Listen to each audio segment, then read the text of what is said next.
Domingo en Ciudad del Vaticano, el centro espiritual de los católicos de todo el mundo. Pero hoy no es un día normal en la Santa Sede. Se realizan los preparativos. Se refuerza la seguridad. Y el Papa se dirigirá a la multitud de creyentes en la plaza de San Pedro. Mientras los fieles se preparan para dirigir la mirada a la ventana del cuarto piso del Palacio Apostólico,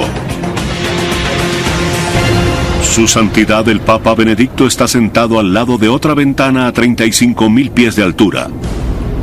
El Santo Padre está de regreso de un viaje al extranjero y nuestras cámaras lo acompañan en su viaje. Aunque el Papa viaja con estilo, no tiene su propio avión.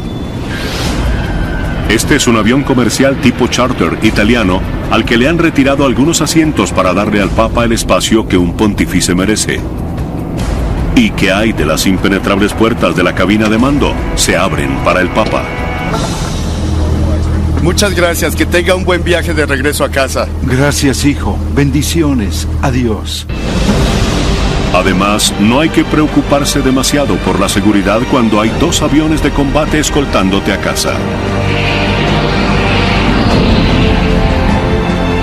A la llegada del pontífice a Roma, el ejército italiano se encarga de su traslado.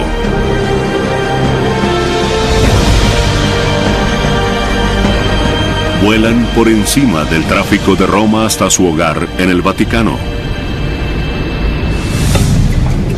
Mientras su santidad está en camino, los secretarios personales del Papa Benedicto, Georg y Miroslav, se preparan para su llegada.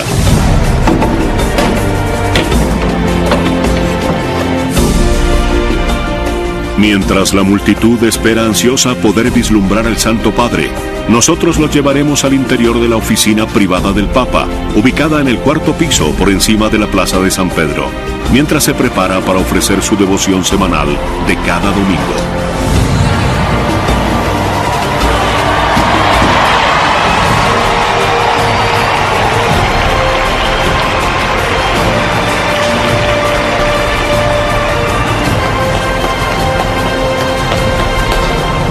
Queridos hermanos y hermanas, la lectura del Evangelio de este domingo es una bella tradición, aunque es muy difícil ver al Papa desde abajo en la plaza. Solo se observa una pequeña figura vestida de blanco. Es muy conmovedor.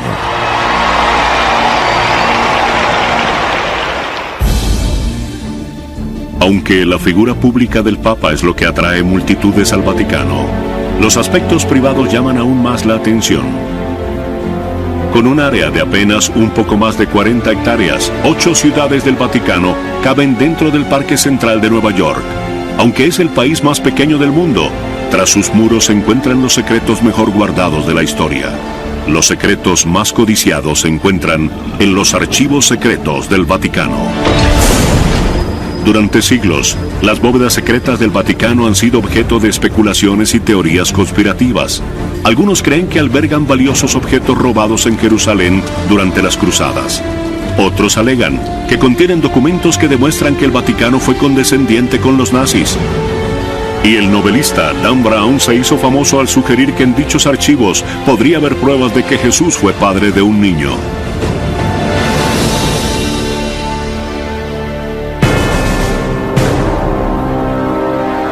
Los archivos secretos están ocultos a plena vista. La entrada sin nombre se encuentra aquí cerca del estacionamiento de los empleados al lado de la biblioteca.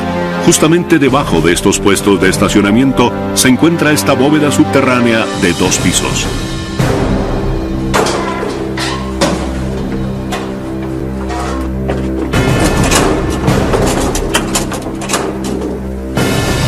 Solo los archivistas tienen acceso al interior de las bóvedas de los archivos.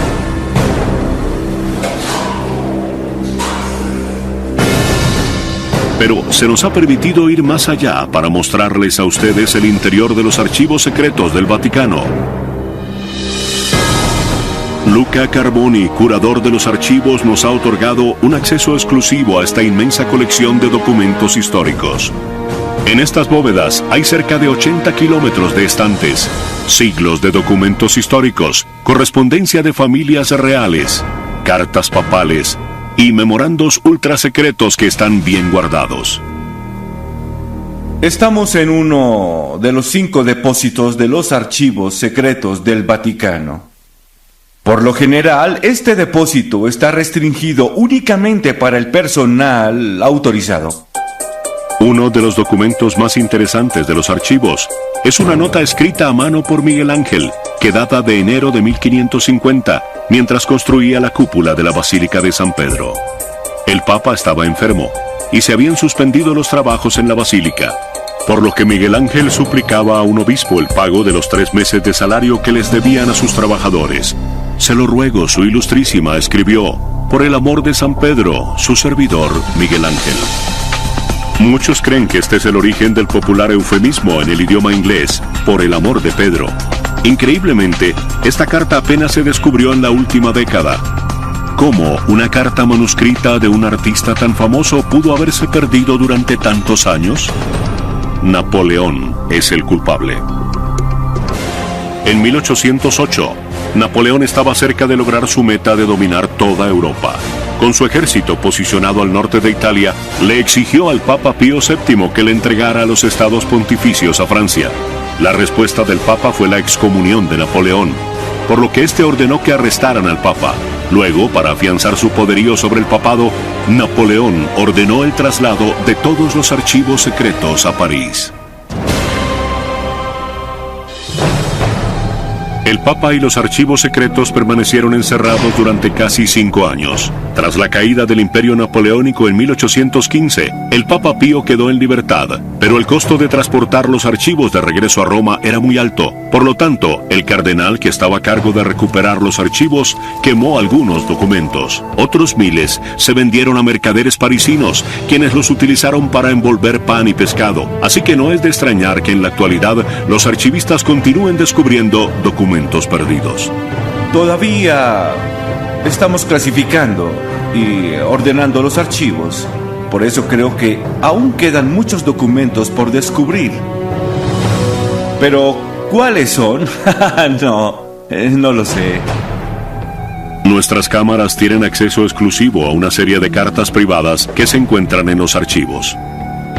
Las cartas ofrecen detalles asombrosos sobre la relación del Vaticano con Estados Unidos, como por ejemplo, esta carta casi nunca vista de la época de la Guerra Civil, que es tan frágil que se debe manipular con guantes blancos. Esta es una carta del presidente de los Estados Unidos de Norteamérica, Abraham Lincoln, al Papa.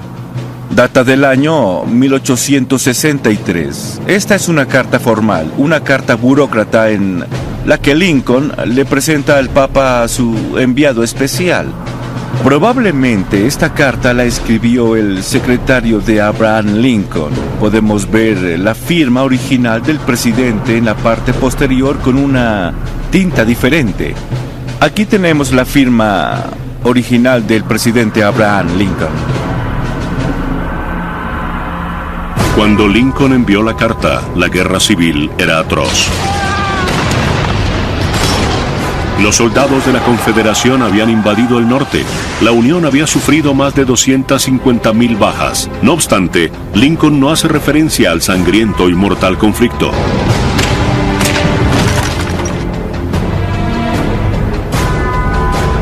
En ese mismo año, 1863, el Papa recibió otra carta del rival del presidente Lincoln.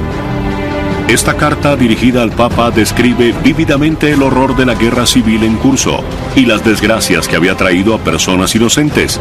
El remitente, Jefferson Davis, presidente de los Estados Confederados de Norteamérica. Esta no es una carta formal o burocrática como la carta de Lincoln. Es una carta en la que Davis le escribe al Papa el horror de la guerra. Probablemente la verdadera intención de esta carta era que el Papa reconociera los Estados Confederados. Sorprendentemente, pocos meses después el Papa Pío respondió al líder de la Confederación. El Papa respondió y llamó a Davis Presidi Federatarum Americae Regionum. Esto significa presidente de los Estados Confederados. Muchos consideran que el Papa Pío reconoce a la Confederación al llamar presidente a Davis, lo que desencadena una crisis diplomática en Washington. ¿Existen otras cartas papales ocultas en estas estanterías que pudieran ofrecer detalles sobre acontecimientos históricos recientes? Quizá, pero de haberlas, nadie tiene permitido verlas todavía. Los archivos y documentos de Juan Pablo II no están disponibles para consultarlos. Los documentos personales del Papa Juan Pablo II, quien murió en 2005, estarán resguardados en esta celda hasta el 2080. Aquí se encuentran todos los archivos que se produjeron durante el periodo del pontificado de Juan Pablo II. Según establece la norma, los archivos secretos no pueden revelar ningún documento relacionado con un papa hasta 75 años después de su muerte. Los archivos personales del papa, que aún están restringidos, sumados a miles de documentos que restan por descubrir, hacen que los historiadores del mundo esperen con ansia conocer qué otras historias revelarán los archivos. La Plaza de San Pedro es la parte más conocida del Vaticano. Pero detrás de esta famosa columnata yace una nación entera creada para servir a Dios y dirigida por un hombre. La Ciudad del Vaticano es un estado aislado rodeado de misterios. Aunque sus plazas y museos están abiertos al público, gran parte del país está fuera del alcance de los visitantes. Es el hogar del Papa y sede del gobierno que dirige, la Santa Sede. Como líder, su poder es absoluto. A fin de cuentas, según la doctrina católica, viene directamente de Dios.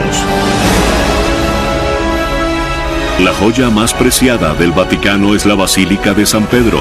Su nave cubre 2,2 hectáreas, un área mayor a la de un portaaviones. Los tesoros artísticos que se encuentran en su interior atraen a millones de visitantes cada año. Pero muy pocos de esos visitantes saben que debajo de este templo de Dios yace una ciudad de la muerte.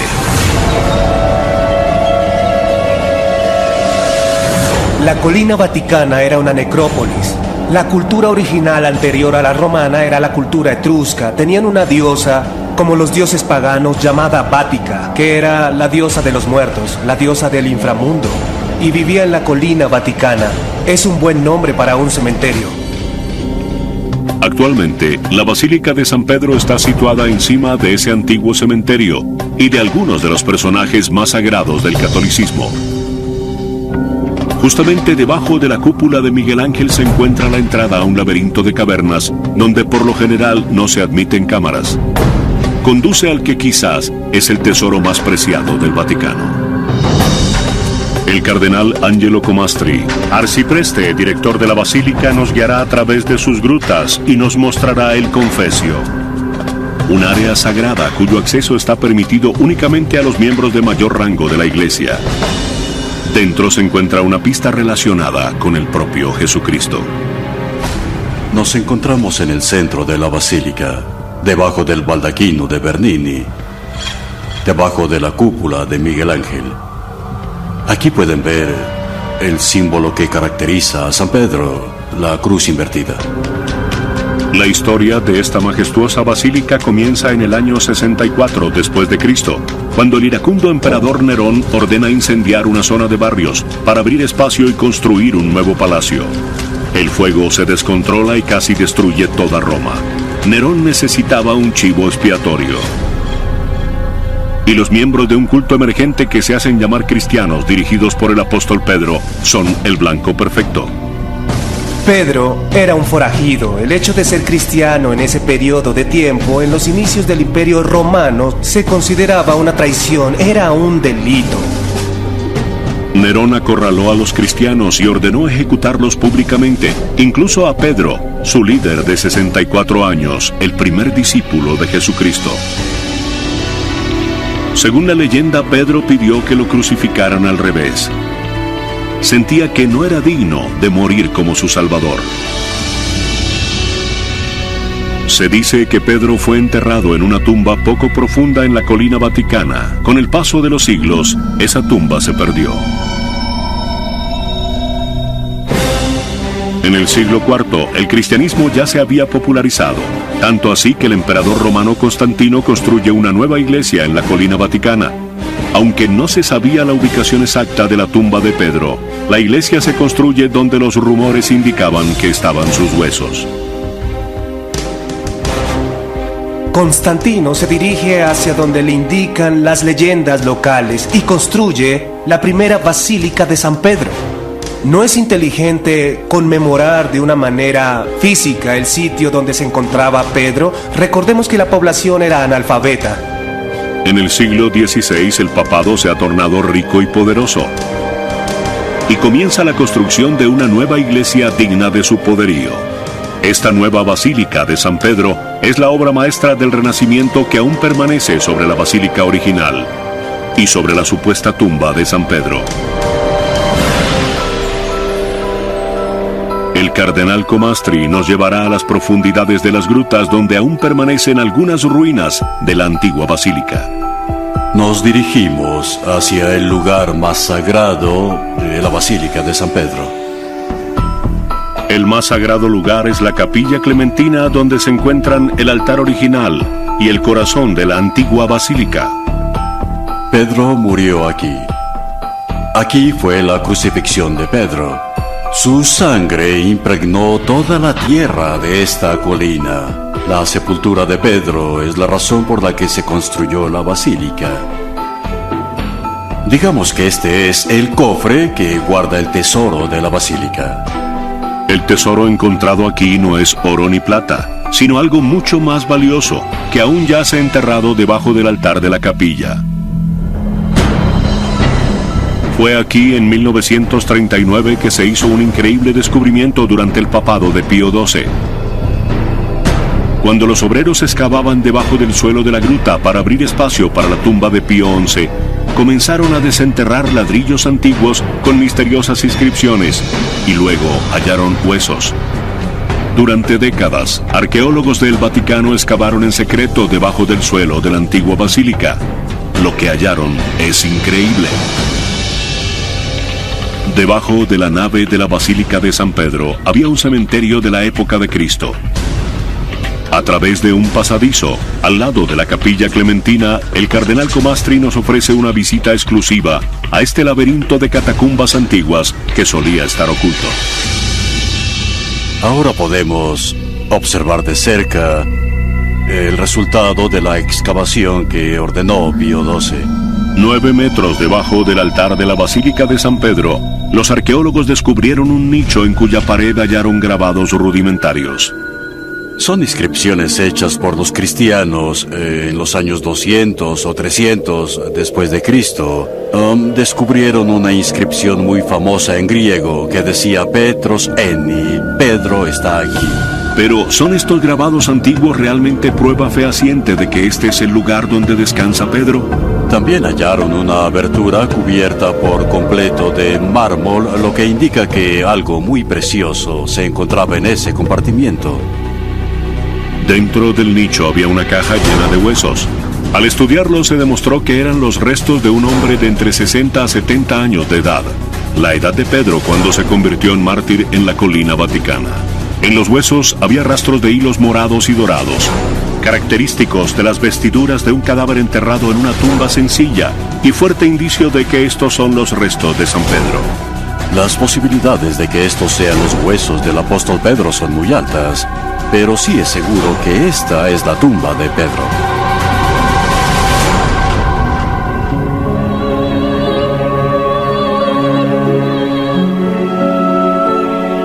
Después de visitar la sepultura del primer papa de la historia, San Pedro, el cardenal nos mostrará el lugar del descanso eterno del último Santo Padre, Juan Pablo II. Han pasado 2000 años desde la primera tumba hasta esta tumba. 2000 años de historia de la Iglesia. Cuántas tempestades, cuántas tormentas, cuántas persecuciones. Cuántas personas pensaron que la Iglesia estaba por perecer. Y la Iglesia sigue viva.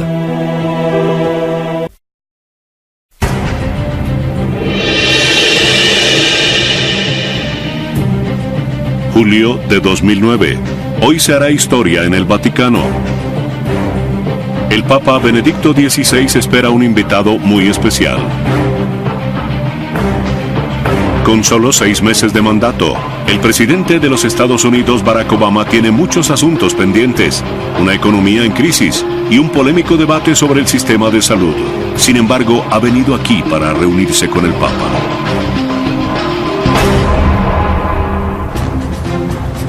Cuando un presidente en ejercicio se reúne con el Papa, se debe cumplir un estricto protocolo. Se toman fotografías. Se intercambian obsequios. Es precioso. Creo que debemos buscarle un sitio de honor. Según la tradición del Vaticano, las mujeres deben vestir de negro y llevar velo. Pero al concluir los fastuosos actos protocolares, el presidente y el Papa se sientan a conversar seriamente. ¿Por qué los presidentes sienten la obligación de reunirse con el Papa? A fin de cuentas, Estados Unidos no mantiene relaciones diplomáticas de alto nivel con ninguna otra religión.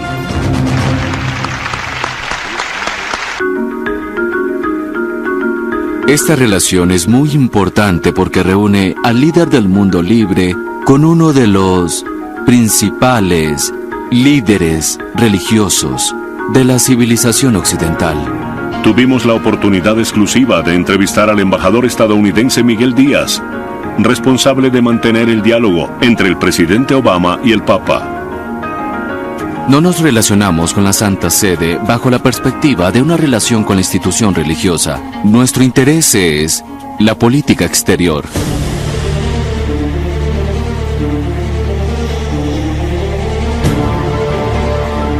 El Papa puede influir en los 1.100 millones de católicos que viven en cada esquina alrededor del mundo, y eso lo convierte en un poderoso aliado. La influencia de la Santa Sede alrededor del mundo es muy profunda. Debemos tomar en cuenta la presencia de los católicos a nivel mundial. Las ventajas de tener al Papa como aliado podrían parecer obvias en la actualidad. Pero esto no siempre ha sido así.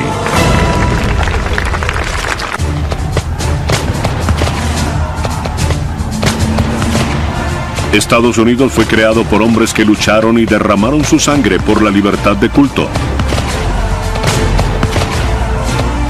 Los padres fundadores eran renuentes a relacionarse con el Vaticano. Consideraban a la Iglesia Católica como una institución represiva contraria a la Ilustración. Había cierto recelo hacia el Papa.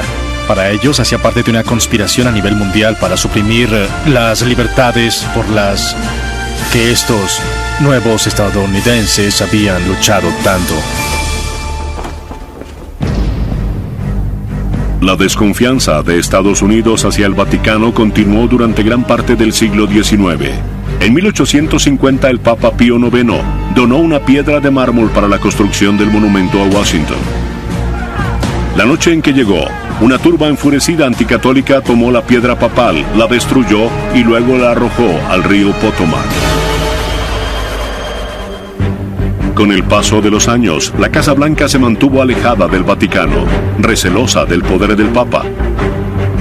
Esos temores llegaron al límite en 1960, cuando John F. Kennedy se postuló a la Casa Blanca, apenas el segundo candidato católico de un partido mayoritario. Algunos electores temían que se convirtiera en un títere del Papa. Su iglesia ha declarado que tiene el privilegio, el derecho y la responsabilidad de guiar a sus miembros en diferentes aspectos de la vida, incluso en el ámbito político. No soy candidato presidencial de la Iglesia Católica. Soy candidato del Partido Demócrata y además soy católico. No hablo en nombre de mi iglesia en asuntos públicos. Y la iglesia no habla en mi nombre. Y desde luego ningún poder o amenaza de castigo lograrán obligarme a que actúe de otra manera. En las elecciones presidenciales más reñidas en más de 40 años, Kennedy vence a Nixon en las urnas. 8 meses más tarde, Camelot visita el Vaticano. Al llegar a Roma, Kennedy recibe una calurosa bienvenida.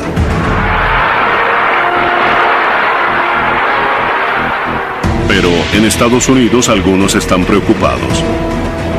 Hubo debate sobre su identidad como católico, inquietudes relacionadas con la primera enmienda y la separación de la Iglesia y del Estado.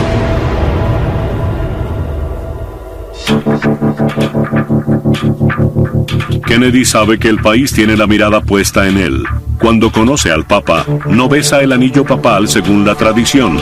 En su lugar, Kennedy le da la mano. Los estadounidenses captan el mensaje. Kennedy no pondrá su religión por encima de su país.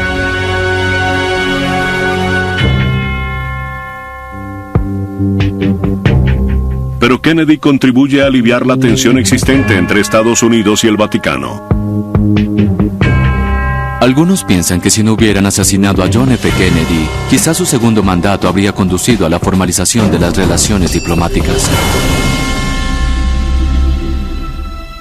El hecho que logra acercar a la Casa Blanca y al Vaticano es la amenaza de aniquilación nuclear.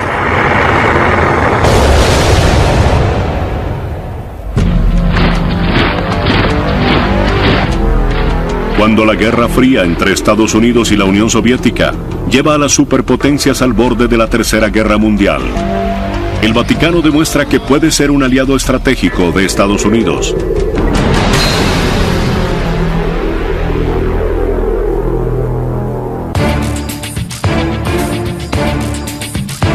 El presidente Ronald Reagan visita por primera vez al Papa Juan Pablo II en junio de 1982. El político conservador y el pontífice polaco llegan a la conclusión de que comparten una convicción, que el comunismo es una amenaza para los derechos humanos en todo el mundo. Muchos historiadores consideran que estos dos personajes históricos se unieron para lograr una meta en común. Evidentemente, la caída del comunismo y la caída del muro de Berlín era algo a lo que ambos mostraban mucha resistencia.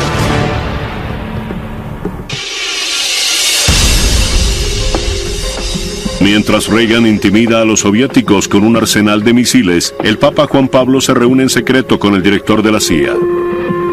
Los soviéticos responden utilizando a sacerdotes de Europa del Este como infiltrados en el Vaticano con el fin de espiar al Papa. Poco después, en 1984, Estados Unidos inaugura su propia embajada en el Vaticano. 5 años después cae el muro de Berlín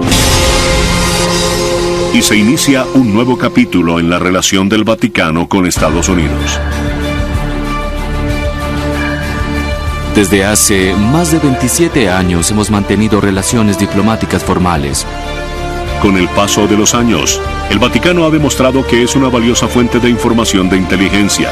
Ninguna otra organización mundial cuenta con ciudadanos que viven en casi todos los países del mundo. El Papa tiene ojos y oídos por doquier. Es por eso que esta relación es una gran oportunidad para escuchar al mundo. Es por eso que al Vaticano se le conoce como el gran puesto de escucha. La comunicación puede generar información importante en tiempos de crisis, pero también es importante en tiempos de paz y tranquilidad.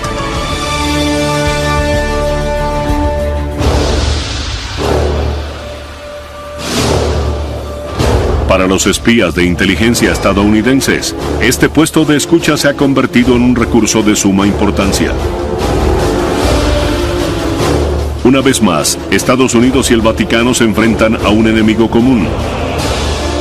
En 2008, Osama Bin Laden lanza una amenaza de muerte contra el Papa Benedicto. Luego vino la publicación de unos dibujos en el marco de una nueva cruzada en la que el Vaticano juega un papel muy importante y de larga data. Irónicamente, luego de los temores que se generaron a raíz de la religión católica del presidente Kennedy, es un comandante en jefe metodista quien más se acerca al Papa. George Bush se reunió en varias ocasiones con Juan Pablo II antes de su muerte y luego con el Papa Benedicto XVI. Eran hombres que pertenecían a dos iglesias con amplias diferencias y denominaciones diferentes, pero que compartían una visión cristiana del mundo y un compromiso con lo que ellos consideraban un valor universal. De manera que se formó una especie de baluarte contra el islamismo radical en la era del terrorismo. Esa fue una alianza clave. El 16 de abril del año 2008, el presidente Bush fue el anfitrión de una fiesta de cumpleaños para el Papa Benedicto en el jardín de la Casa Blanca. George Bush realmente no escatimó esfuerzos. Fue una visita fabulosa. Nunca lo olvidaré. Pocos papas han celebrado su fiesta de cumpleaños en la Casa Blanca. Creo que solo uno. Es una escena que los padres fundadores nunca habrían imaginado. Una prueba de cuán lejos ha avanzado la relación entre Estados Unidos y el Vaticano.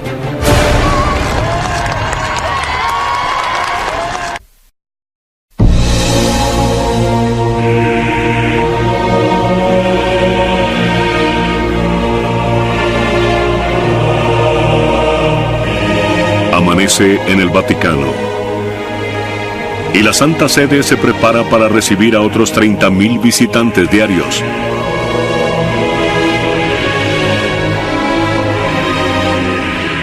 Pero mientras la plaza de San Pedro comienza a llenarse de turistas, arriba, los asistentes personales del Papa lo ayudan a prepararse para el ritual más sagrado.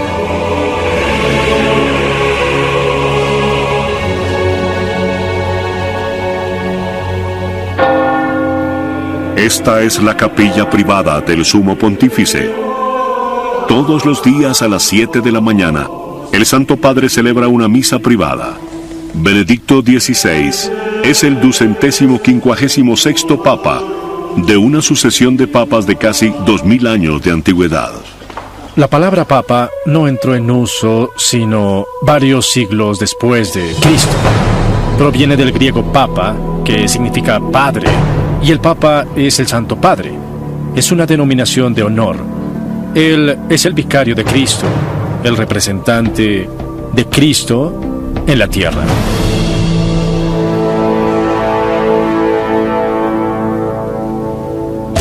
El Papa es también el jefe de Estado del gobierno de la Iglesia a nivel mundial, conocido como la Santa Sede. Los cardenales, hombres elegidos personalmente por el Papa, dirigen la Santa Sede. Su nombre no proviene del ave, más bien el nombre del ave viene de ellos. El rojo brillante simboliza la sangre que ellos están dispuestos a derramar al servicio del Santo Padre. Nadie puede dirigir una comunidad de 1.100 o 1.200 millones de fieles alrededor del mundo. Así que establecieron una superestructura administrativa. La figura del Papa es necesaria para que sirva de mediador y de árbitro, alguien que tenga la última palabra. Su santidad es también el jefe diplomático de la Iglesia. Hace un llamado a los líderes mundiales y ejerce la influencia de los católicos sobre quienes están al mando. Las apariciones de la Virgen han sucedido. En el año 2008, el Papa Benedicto viajó a Nueva York para dirigirse a las Naciones Unidas. Durante su visita tomó prestado el helicóptero de la Marina del presidente y fue protegido por el servicio secreto. Era apenas la cuarta vez que un papa visitaba el organismo internacional y el Papa Benedicto recibió una cálida bienvenida.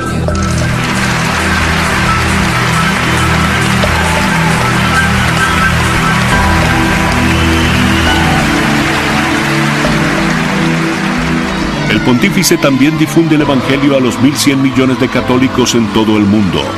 Donde vaya, los fieles acuden en masa a verlo.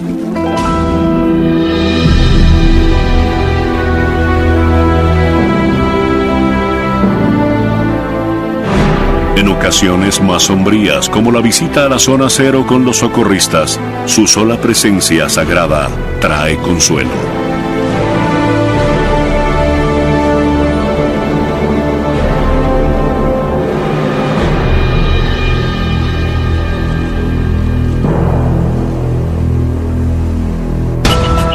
Sin embargo, el Papa pasa la mayor parte de su tiempo en el Vaticano, en los apartamentos papales, una suite de 10 habitaciones en lo alto del Palacio Apostólico con vista a la Plaza de San Pedro. Buenos días. En esta toma exclusiva dentro del estudio privado del Papa Benedicto, podemos dar un vistazo a la jornada de trabajo cotidiana del pontífice, quien recibe ayuda en todo momento de sus dos secretarios personales, los monseñores Miroslav Morsecki y Georg Ganswein, o el apuesto George, como han decidido bautizarlo los conocedores del Vaticano. Aunque es un papa moderno, la tradición se apega a un enfoque clásico. Al redactar cartas papales y decretos, el Papa Benedicto no necesita una computadora. Todos sus documentos son escritos a mano con tintero y pluma fuente. A pocos pasos de la oficina del Papa se encuentra su salón privado. En su comedor privado ofrece con frecuencia cenas íntimas en compañía de cardenales y otros invitados.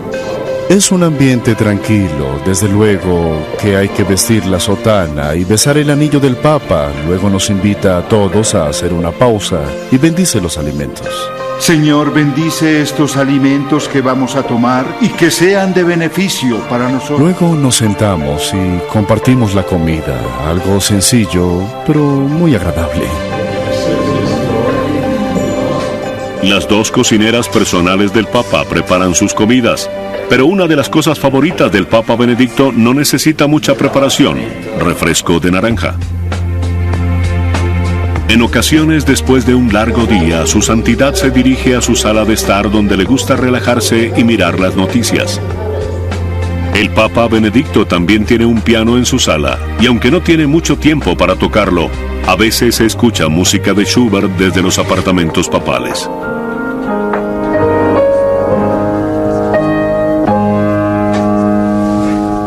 Quizás la habitación más impresionante del Papa sea un amplio armario denominado la sacristía.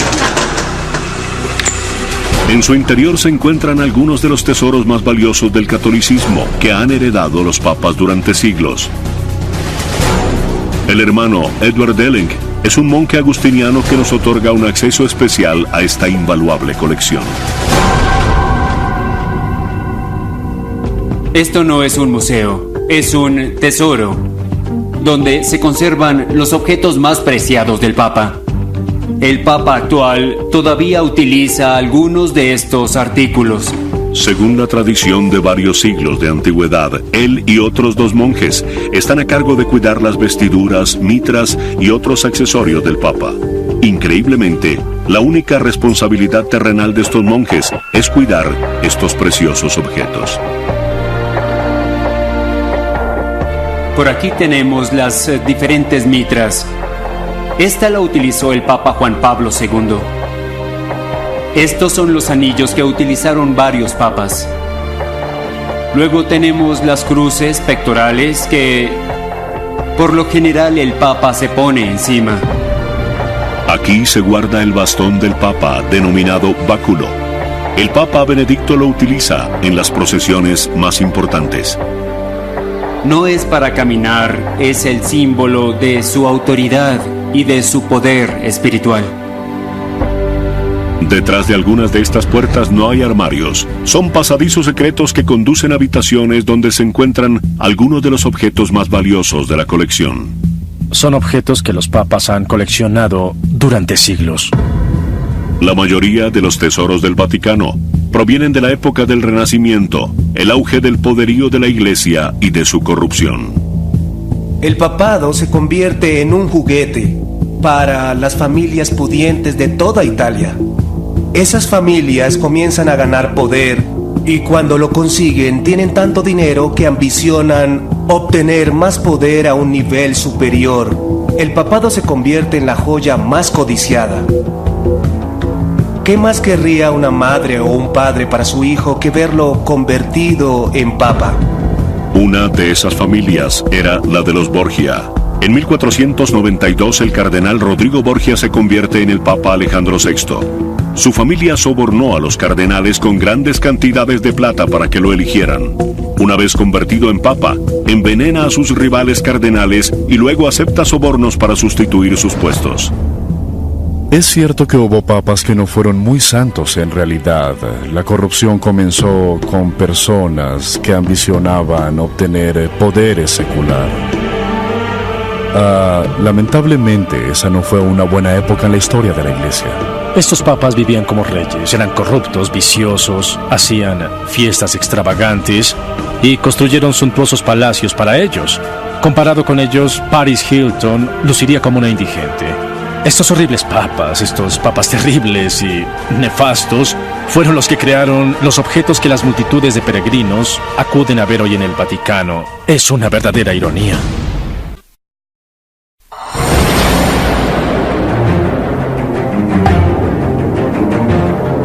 En el interior del Vaticano se encuentra una habitación. Esta contiene los tesoros más valiosos del Papa. Las vitrinas de la sacristía papal están llenas de preciosos objetos en plata y oro, invaluables obsequios de monarcas europeos que tienen siglos de antigüedad. Y esta es apenas una fracción de la riqueza de la Iglesia.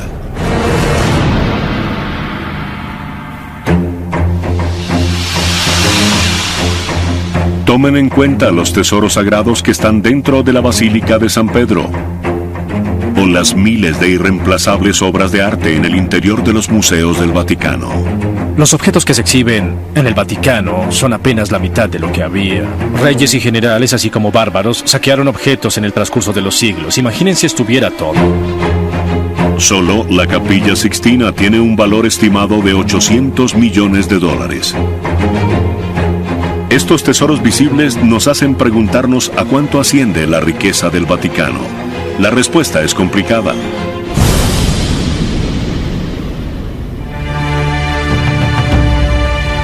La gente visita el Vaticano y piensa, la iglesia es rica. Pero muchos de esos objetos son obras de arte sacro. No se pueden robar una pintura del Vaticano y venderla, ni ofrecerla en eBay. Son piezas invaluables. El fastuoso arte que vemos en el Vaticano se originó en el auge del poderío del papado durante el Renacimiento.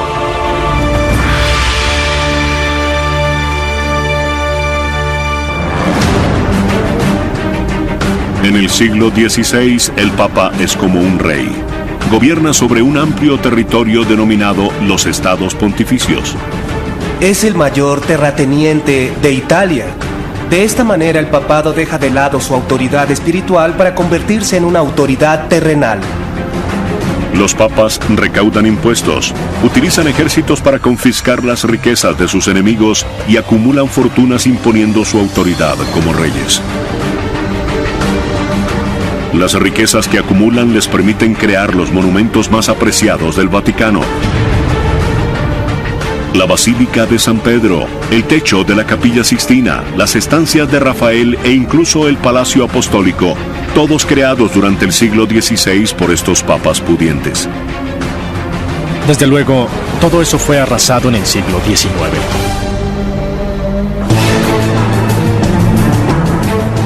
En 1870 el imperio del Papa se derrumba. El rey Víctor Manuel marcha a lo largo de Italia y logra unir todos sus territorios bajo un solo mando. Por primera vez, desde los días del Imperio Romano, Italia está unida. Forzaron al Papa y a las fuerzas papales a retirarse a la ciudad de Roma y luego, algunos años después, a las 44 hectáreas del estado de la ciudad del Vaticano que conocemos en la actualidad. Víctor Manuel es aclamado como el padre de la Italia moderna, pero para el papado es un desastre. El Papa, quien gobierna toda Italia central, se retira en el interior de los muros del Vaticano. Le han arrebatado todas sus tierras y sus ingresos fiscales. El Papa estaba prisionero dentro del Vaticano. Había gobernado el mundo conocido. Todo terminó.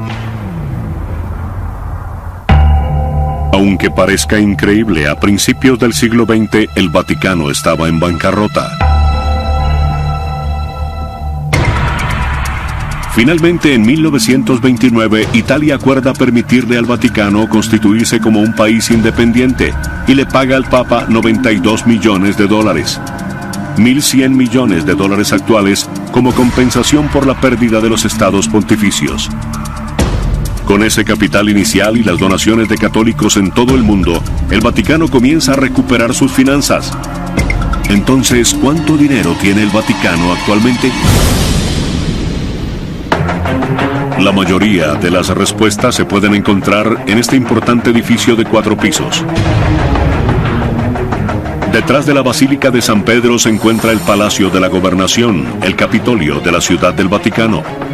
Sus enormes puertas casi nunca se abren para quienes no sean empleados oficiales del Vaticano. Pero al subir al segundo piso, encontraremos la oficina del presidente de la Gobernación. Yo le reporto al Santo Padre, claro. El Santo Padre es la cabeza de este pequeño estado. El Papa está a la cabeza del Vaticano, pero el cardenal Giovanni Laiolo es quien dirige las operaciones del día a día en el estado de la Ciudad del Vaticano, incluso las finanzas. Estamos a cargo de todo lo que respecta a la vida cotidiana de una ciudad pequeña que también es un estado. Somos responsables de la seguridad, respondemos por el orden en el país, del tráfico, y también velamos por los museos. Sin embargo, según las cifras del presupuesto del cardenal, la Ciudad del Vaticano no percibe muchos ingresos. Nuestros ingresos provienen de la boletería de los museos del Vaticano, de 2 pequeñas tiendas que tenemos para nuestros empleados y de la emisión de estampillas y monedas de euro. Eso es todo. Ni siquiera se recaudan impuestos. No hay impuestos. El estado de la Ciudad del Vaticano es el país más feliz del mundo en ese sentido.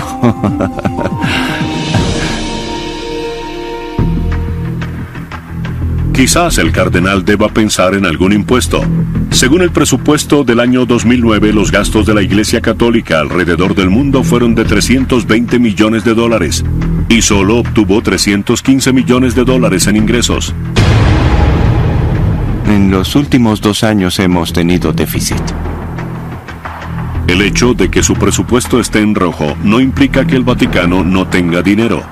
El verdadero secreto de la riqueza del Vaticano se halla aquí, en esta antigua torre de piedra.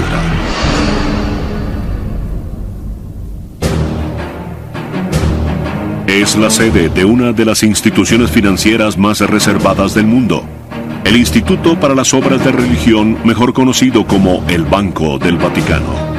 El Banco del Vaticano es una especie de institución independiente que administra fondos para órdenes religiosas, de sacerdotes y de ese tipo de asuntos alrededor del mundo.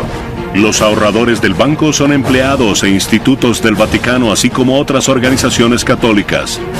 El banco invierte su dinero en varios fondos y todas las ganancias se utilizan para financiar obras religiosas en todo el mundo. El capital que maneja el Banco del Vaticano es un secreto bien guardado. Nadie sabe cuántos miles de millones de dólares están depositados en el Banco del Vaticano.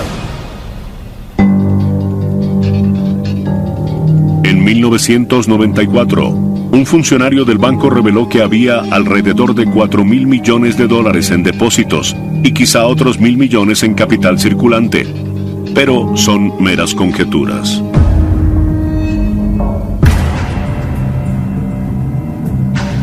Lo que sí sabemos es que la Iglesia y sus diócesis locales son uno de los más grandes terratenientes del mundo. Se estima que el valor de sus propiedades en la ciudad de Nueva York se eleva a más de $2.500 millones. En Roma, el terreno que ocupa el Vaticano está valorado en alrededor de $1.500 millones.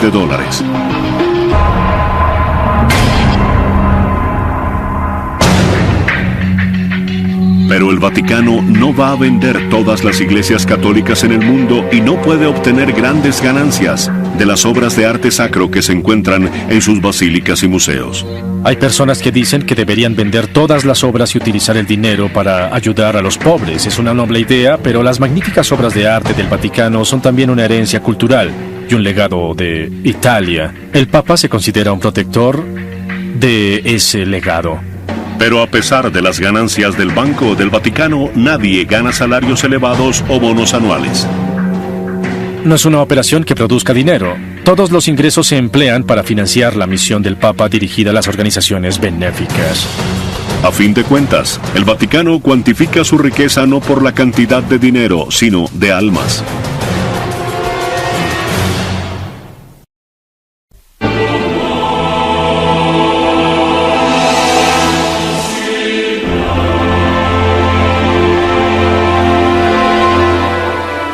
Entre los miles de adoquines de granito en la plaza de San Pedro se halla una única losa blanca.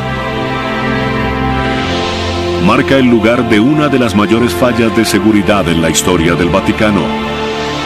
A las 5:15 de la tarde se oyeron unos disparos.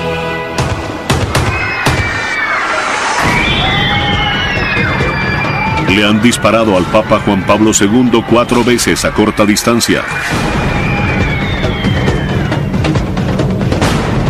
En un hospital cercano, los médicos lo operan durante 5 horas.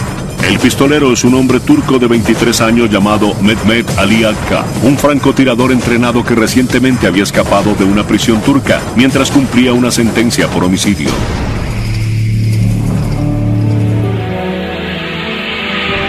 Miles de fieles seguidores del Papa Juan Pablo II se reúnen en la Plaza de San Pedro en una emotiva vigilia para esperar noticias sobre el destino de su líder espiritual.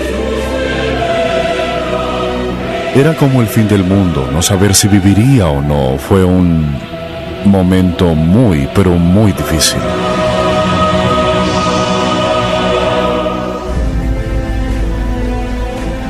Para alivio de sus seguidores, el Papa Juan Pablo II logra una asombrosa recuperación.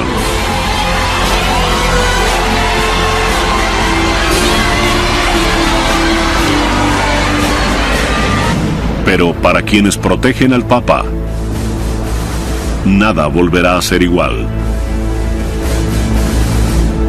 El atentado en el Vaticano obliga a implementar reformas drásticas de seguridad. Más adelante, en ese mismo año, el Vaticano implementa una nueva medida de seguridad que fascina al público. Se trata del papamóvil.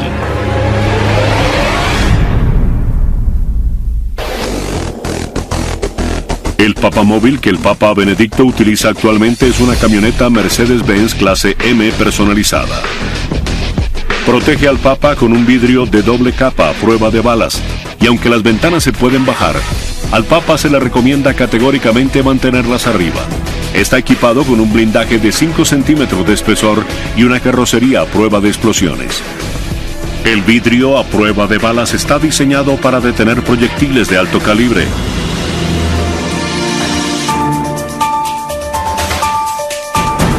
Cuando celebra audiencias públicas en la Plaza de San Pedro, el Papa Benedicto prefiere utilizar un auto descapotable, lo que lo hace más accesible a la multitud y también pone nervioso a su cuerpo de seguridad.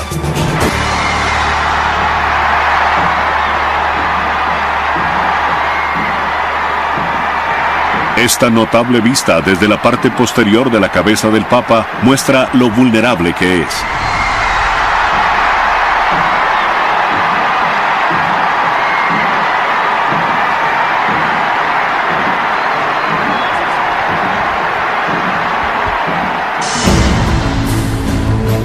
El principal responsable de su seguridad es el Dr. Domenico Gianni, director de la Gendarmería del Vaticano. El cuerpo de la Gendarmería es la policía del Estado del Vaticano y está a cargo de todos los asuntos relativos a la seguridad. Los miembros de la Gendarmería siempre están alerta porque, aunque parezca increíble, la Ciudad del Vaticano tiene la tasa de criminalidad más alta del mundo, si se mide en función de su escasa población. La razón es que los millones de turistas que visitan en masa la Plaza de San Pedro y los museos del Vaticano cada año son un blanco tentador para los carteristas. Pero la responsabilidad del director de la Gendarmería es garantizar la seguridad del Santo Padre. En la Nochebuena del año 2009, una mujer suiza de 25 años saltó sobre la barrera dentro de la Basílica de San Pedro.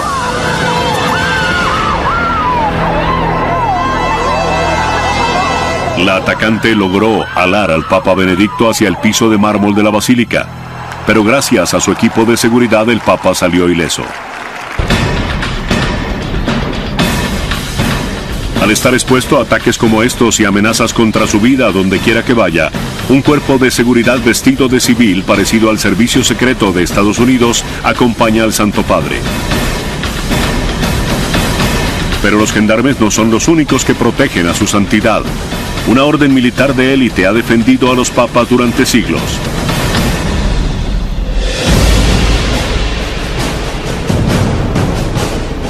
Se trata de la Guardia Suiza.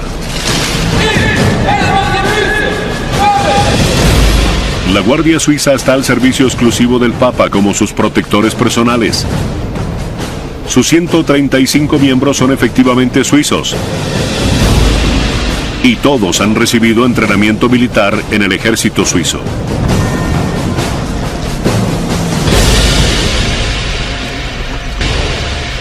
El cuartel de la Guardia Suiza está ubicado en el área más antigua del Vaticano, a pocos pasos de los apartamentos papales, lo que permite a la Guardia actuar con rapidez a la hora de defender al Santo Padre. El cabo Urs Breitenmüser lleva 13 años protegiendo al Papa. Nos mostrará el interior de la armería de la Guardia Suiza, un lugar fuera de los límites de los turistas, donde se conservan las armas que durante siglos se han utilizado para proteger al Papa. Esto hace parte del Museo de la Armería de Armas Antiguas, que se han conservado desde el siglo XV. Lo más interesante de estos yelmos es que, como pueden ver, tienen el sello papal de Julio II, fundador de la Guardia Suiza. El origen de la Guardia Suiza se remonta al año 1505, cuando el Papa Julio II contrató su propia fuerza de mercenarios para protegerse. No se dejen engañar por su uniforme ceremonial. Quizás sea el ejército más pequeño del mundo, pero la Guardia Suiza es una verdadera fuerza militar.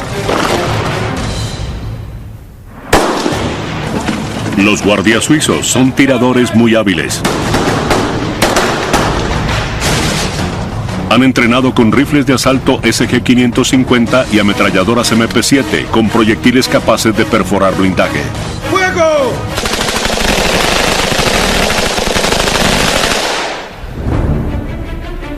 El 6 de mayo de cada año, la Guardia celebra una ceremonia muy especial donde no se permite la entrada al público. Es un ritual sagrado, pues el Papa juramenta a los nuevos miembros de la Guardia Suiza. La primera vez que estuve cerca del Santo Padre, sentí una gran emoción al poder saludarlo. Fue algo increíble. La fecha tiene un significado especial para la Guardia Suiza. Es el aniversario de su mayor sacrificio. En mayo de 1527, Carlos V y su ejército de 16.000 hombres invadieron Roma. Están saqueando la ciudad. Los soldados cabalgan dentro de la iglesia. Ponen a prueba el valor de Roma en un ataque frontal. ¿Es posible que el papado esté al borde del abismo? Superados en número y enfrentados a una muerte segura, 147 guardias suizos se mantuvieron firmes en las escaleras de la Basílica de San Pedro mientras saqueaban la antigua ciudad. Fueron masacrados, pero su misión fue un éxito. Mientras daban su vida por el Santo Padre, un destacamento de guardias escoltó al Papa Clemente a salvo fuera del Vaticano. Tuvo que huir para salvarse. Tuvo que salir corriendo y la Guardia Suiza, esos mercenarios fueron quienes lo salvaron. Huyó a través de un pasadizo secreto desde la iglesia hasta el castillo de Sant'Angelo. El Passetto di Borgio es una ruta de escape de 804 metros de largo construido dentro de una pared en el año 852. Este pasadizo, otrora secreto, conduce desde el Vaticano hasta el castillo de Sant'Angelo, fuertemente amurallado. Desde aquí el Papa Clemente resistió contra los invasores durante 8 días antes de rendirse, pero la Guardia Suiza y el Passetto habían salvado su vida.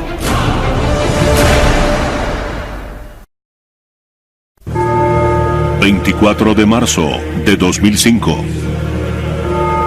Viernes Santo. La Semana Santa está alcanzando su clímax en Roma. Se acerca el domingo de Pascua. Pero dentro de los apartamentos papales, Juan Pablo II está agonizando.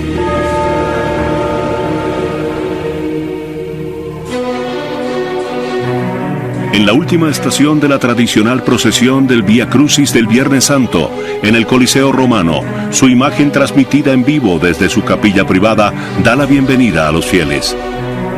No lo sabía.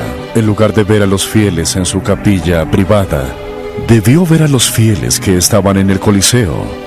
Casi comienzo a llorar porque fue un momento muy conmovedor.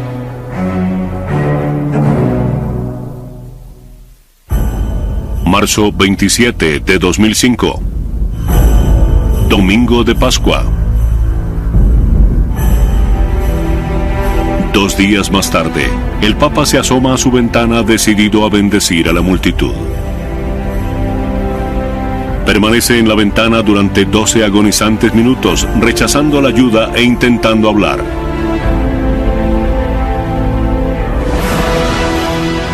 Esa sería su última aparición en público.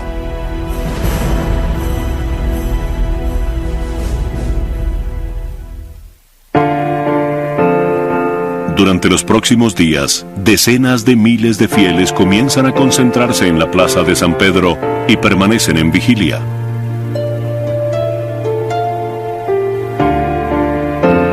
El 2 de abril, cerca de las 3:30 de la tarde, el Papa le susurra a sus 2 fieles asistentes: «Permítanme partir a la casa de mi padre».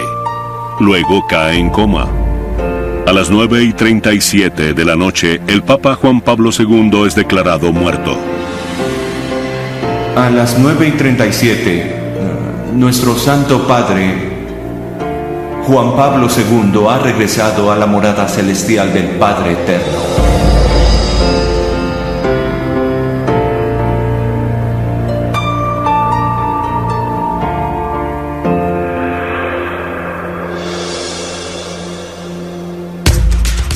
Pero a pesar de que la Iglesia está de luto, se comienzan a preparar diferentes rituales que tienen siglos de antigüedad. Rituales que garantizarán la transición del papado sin problemas. La muerte de un papa es el detonante de un sistema bien establecido. Se deben seguir ciertos procedimientos, no se puede dudar.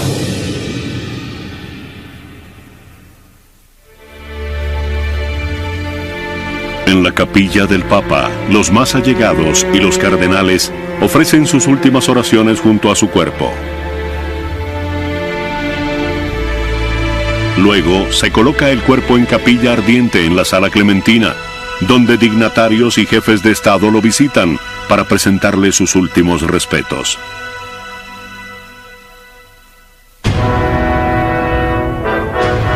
Finalmente, el cuerpo se coloca en la Basílica de San Pedro, donde el público puede llorar la pérdida de su líder.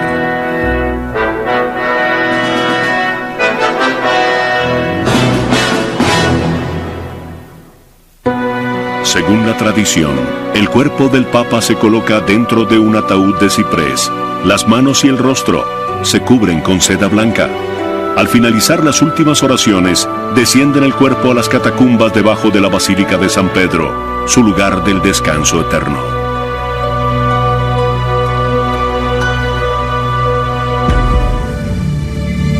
Después del funeral, prosiguen 9 días de duelo denominados el novenario. Una de las razones de este retraso es asegurarse de que todos los cardenales de la Iglesia tengan tiempo suficiente para regresar a Roma. Deben regresar para cumplir con uno de sus deberes más sagrados: elegir el próximo sumo pontífice.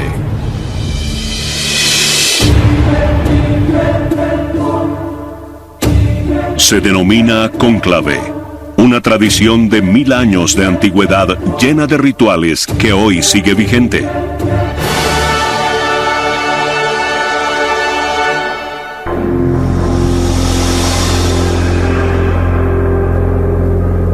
En esta histórica toma del cónclave más reciente en la Capilla Sixtina, los cardenales colocan la mano sobre la Biblia y juran mantener en secreto el procedimiento.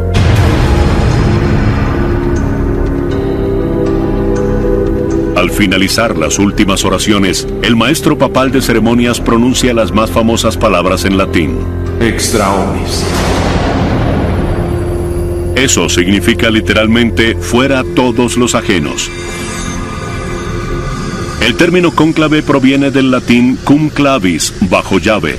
Los cardenales se encierran bajo la mirada vigilante de las figuras del mural de Miguel Ángel, El Juicio Final.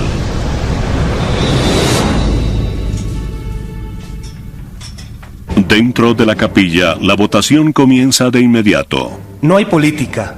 Se sientan y en unas tarjetas en donde está impresa la frase «Eligo in sumo pontifice», elijo como sumo pontífice a, escriben un nombre disimulando su caligrafía.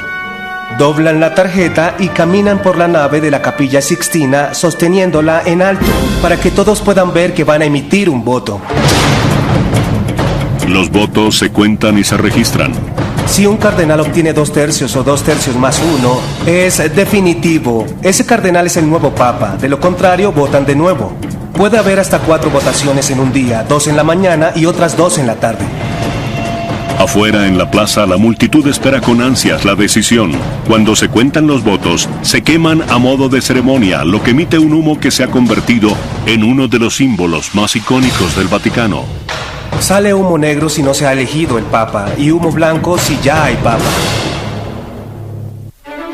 Esta popular tradición tiene solo 200 años de antigüedad y no siempre ha sido predecible. La elección de Juan Pablo II se anunció en medio de cierta confusión porque nadie estaba seguro de lo que indicaban las señales de humo provenientes de la parte superior de la Capilla Sixtina. Así que nadie sabía si aún había papa o no. La estufa que se utilizó en el cónclave del año 2005 tiene como objetivo lograr emitir bien las señales de humo. Colocaron un dispositivo de alta tecnología y 2 compartimientos diferentes para producir el humo. La estufa que utilizaron los cardenales en el último cónclave era muy compleja. Olvidaron abrir la campana, así que el humo se devolvió al interior de la Capilla Sixtina y comenzó a subir al techo y a cubrir los bellos murales de Miguel Ángel, los cuales habían limpiado y restaurado por primera vez en 400 años. Los cardenales miraban hacia arriba y pensaban, Dios mío, ¿qué hemos hecho?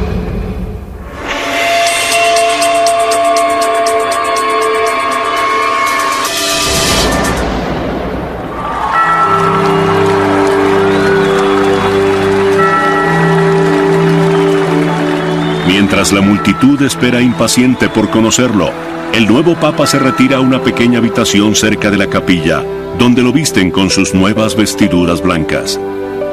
No es como el presidente de Estados Unidos, a quien eligen un martes del mes de noviembre, pero no toma posesión sino varios meses después, el 20 de enero. El elegido es papa desde ese instante. Luego, el nuevo papa regresa a la Capilla Sixtina para saludar a los cardenales y anuncia su nuevo nombre. Cuando se elige al papa se le pregunta cómo quiere ser llamado. ¿Por qué el papa cambia de nombre? En el año 533 se eligió a un papa cuyo nombre era Mercurio. Consideraron que era una mala idea que el papa tuviera el nombre de un dios pagano, así que tomó por nombre Juan, fue Juan II. La última vez que un papa no cambió de nombre fue en el 1500.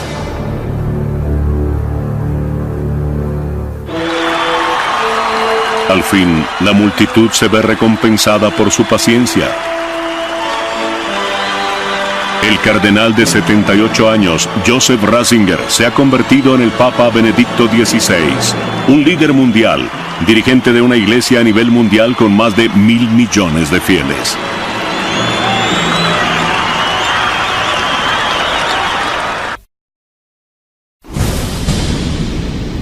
Muchos asumen que el Vaticano, el icónico baluarte de la cristiandad, es enemigo de la ciencia. Pero al contrario de esta creencia popular, la Iglesia posee una tradición científica que data de varios siglos.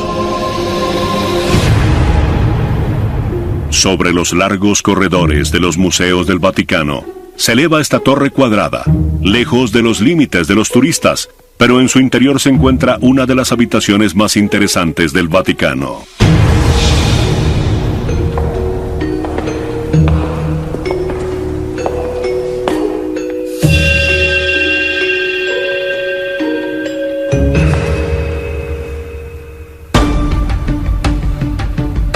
Se le conoce como la Torre de los Vientos y fue construida en 1580. En el año 45, Julio César instituyó el calendario juliano. Pero en la época en que se construyó la torre, había sospechas de que el calendario juliano estaba equivocado. Esta habitación es un instrumento científico creado para mostrarle al Papa que el antiguo calendario juliano estaba equivocado. Esta habitación se diseñó para comprobar la exactitud del calendario, midiendo la altitud del Sol al mediodía, en función de las estaciones meteorológicas. Al mediodía, el Sol proyecta un punto de luz cerca de este meridiano. En el equinoccio de primavera, El rayo de sol debía caer en este símbolo grabado en el piso, pero llegado el momento, el rayo cayó afuera. Ello demostró que el calendario estaba equivocado. Un año solar era 11 minutos más corto de lo que se había planteado. Con el paso del tiempo, esos minutos se tornaron significativos. Un día por siglo no causaba muchos problemas, pero ya después de 15 días comenzaba a sumar. Por lo tanto, el Papa Gregorio XIII ordenó eliminar 10 días del mes de octubre de 1582 del calendario. También decretó que el año nuevo comenzaría el 1 de enero y no al final de marzo como estaba establecido.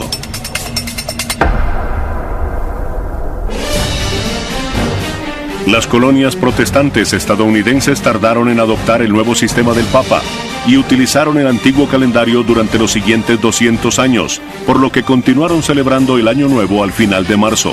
Los estadounidenses eran considerados tontos y es probable que esa sea la razón por la que el 1 de abril se le conoce como el Día de los Tontos de Abril. Durante los siglos XVII y XVIII, la Iglesia estaba a la vanguardia de los descubrimientos científicos. La mayoría de los científicos europeos vivían en monasterios. Quienes estudiaban las ciencias realmente eran los nobles, los médicos y los clérigos. ¿Cómo se le llama a la recopilación de datos? Trabajo clerical. ¿Por qué se llama así? Porque lo realizaban los clérigos.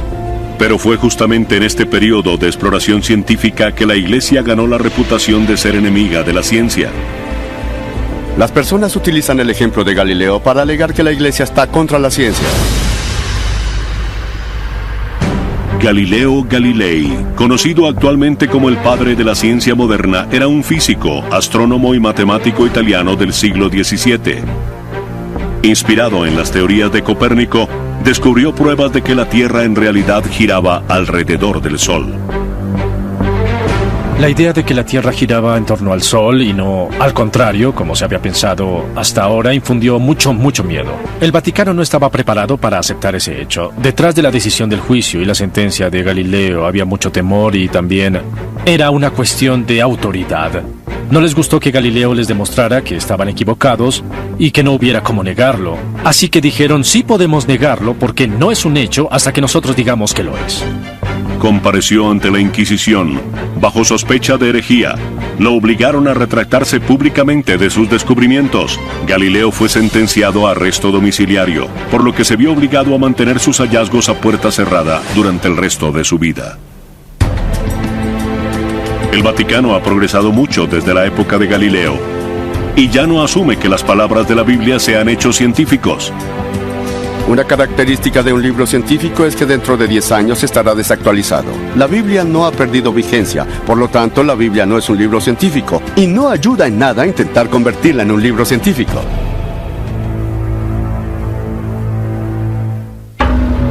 La Iglesia ya no considera que la ciencia sea una amenaza para las enseñanzas de la Biblia. En la actualidad, cuando el Vaticano mira hacia el cielo, lo hace a través de telescopios. La astronomía es la única ciencia que verdaderamente eleva el alma humana. Incluso un niño de 6 años tiene la capacidad de mirar al cielo y decir, ¡vaya! El Papa Pablo VI tenía un gran interés en la astronomía. Y cuando el hombre exploró el espacio por primera vez, Este es un pequeño paso para el hombre, pero un gran salto para la humanidad. él fue uno de los primeros en dirigirse a los astronautas en la Luna. Saludos y bendiciones para ustedes, conquistadores de la Luna.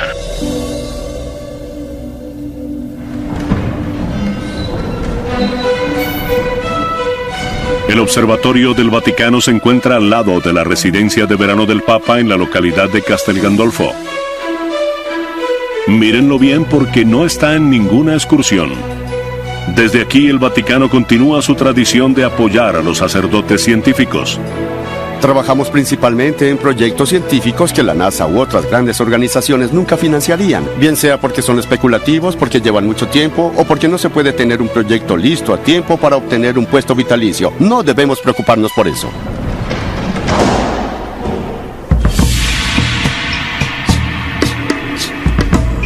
Ahora la Iglesia es tan progresista que en el año 2009, el Vaticano fue el anfitrión de una conferencia para debatir la posibilidad de que exista vida en otros lugares del universo. Siempre nos preguntan si bautizaríamos a un extraterrestre. Yo solo lo haría si me lo pidieran. Y por lo que sabemos, el agua es un veneno para ellos. Hay que tener cuidado. La religión es la razón por la cual soy científico.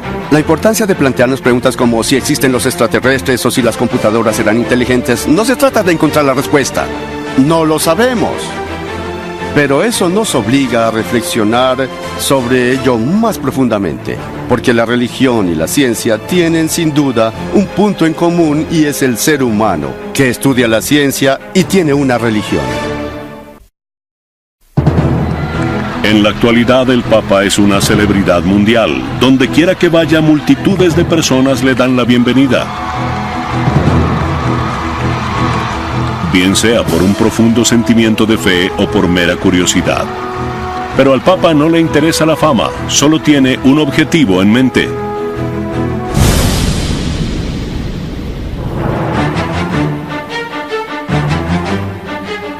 La razón de ser del papado y de la Iglesia es dar la salvación a los fieles, hacer que crean en Jesucristo como su Salvador y logren entrar al cielo.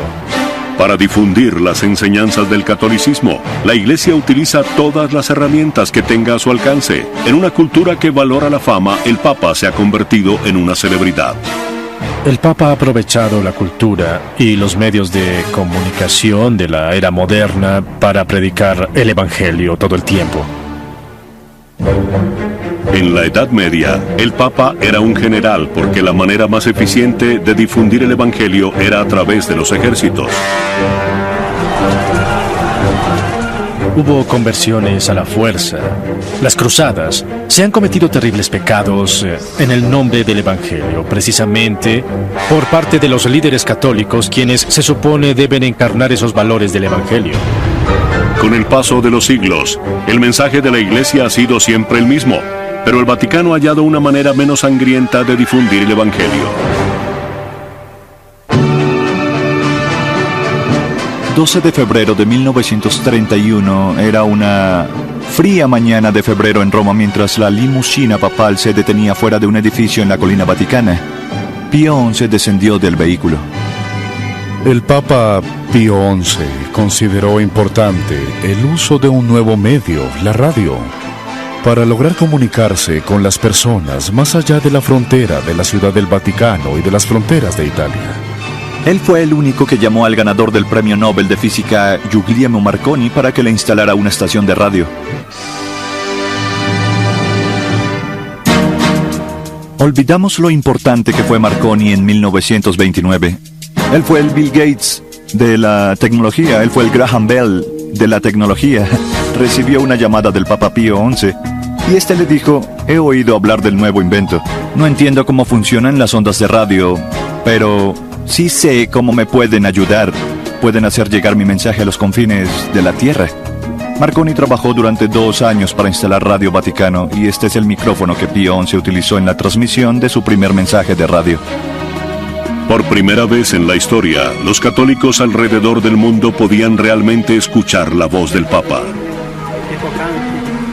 Hasta hace 150 o 200 años, la mayoría de los católicos no sabían quién era el Papa, ni siquiera su nombre. ¿Pueden imaginar entonces la emoción que significaba escuchar la voz del Papa?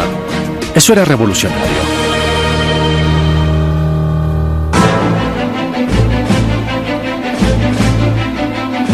Hoy en día, Radio Vaticano tiene casi 400 empleados. Para el Papa sigue siendo la manera más efectiva de predicar el Evangelio.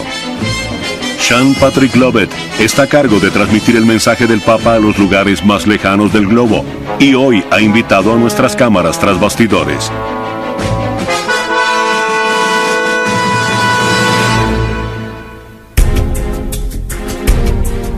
Transmitimos en 40 idiomas diferentes, representamos a 90 nacionalidades diferentes, así que tenemos una especie de Naciones Unidas en miniatura aquí.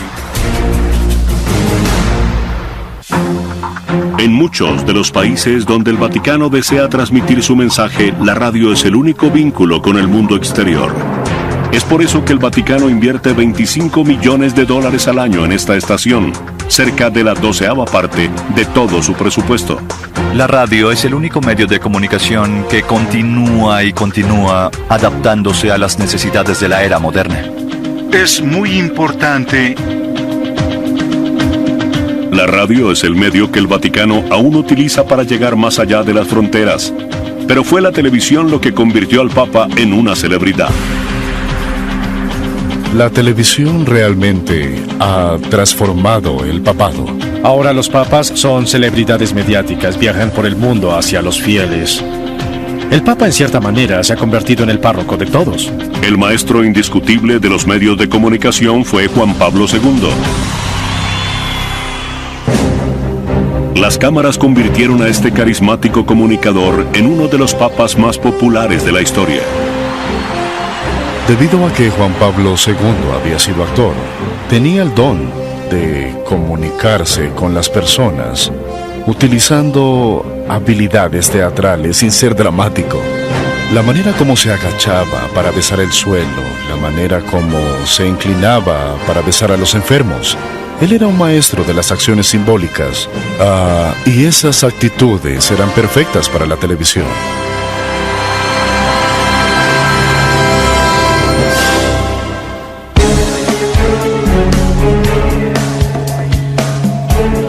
En la actualidad, un nuevo medio de comunicación se ha convertido en una nueva herramienta de evangelización para el Vaticano y podría transformar el papado una vez más. Esta es la era del Vaticano cibernético. Cada papa ha debido predicar según la época en la que se encuentra, sea a través de Facebook o Twitter. Jesús predicaba sobre las aves en el cielo y ahora tuiteamos sobre el Evangelio.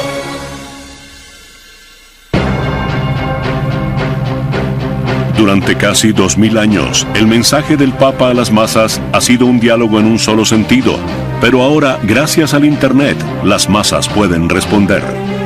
El mensaje sigue siendo el mismo, pero el medio ha cambiado.